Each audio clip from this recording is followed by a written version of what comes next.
સાહેબ, સુરત શહેરના રોડ રસ્તા પર ભારે ખાડા પડ્યા છે, ધોવાણ થયું છે, કેટલી ગંભીર બાબત, હવે કઈ રીતે સૂચના, કઈ રીતે કામગીરી? 3-4 દિવસ પહેલાં જે ભારે વરસાદ આવવાને કારણે મેટ્રોના કારણે જે સીએનડી વેસ્ટ પડ્યો હતો તેના કારણે જે જગ્યાએ પાણી ભરાણા હતા, આજે મેટ્રોના અમારી અધ્યક્ષતામાં સ્ટેન્ડિંગ ચેરમેન, ડેપ્યુટી મેયર, કમિશનરશ્રી, સુરત મહાનગરપાલિકાના તમામ ઝોનલ ઓફિસર, ઝોનલ ચીફ, હેડક્વાર્ટર્સવાળા, કમિશનરશ્રી તમામ અને મેટ્રોના બધા જ અધિકારીઓને એક મિટિંગ થઈ.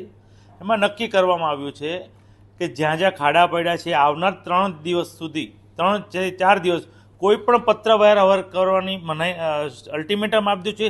જાતે જ મેટ્રોના અધિકારી સંકલન કરી બંને સાથે ફરી જે 3-4 દિવસમાં ડ્રેનેજ તૂટી છે, સ્ટ્રોમ ડ્રેનેજ તૂટી છે, તેને 3 થી 4 દિવસમાં એને રિપેરિંગ કરે, જ્યાં ખાડા પડ્યા છે એ તાત્કાલિક રિપેર કરવામાં આવે.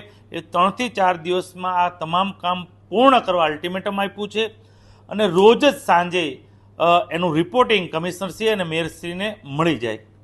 સાહેબ, જો 3-4 દિવસની અંદર કામગીરી નહીં થાય તો કઈ રીતની પગલાં લેવા?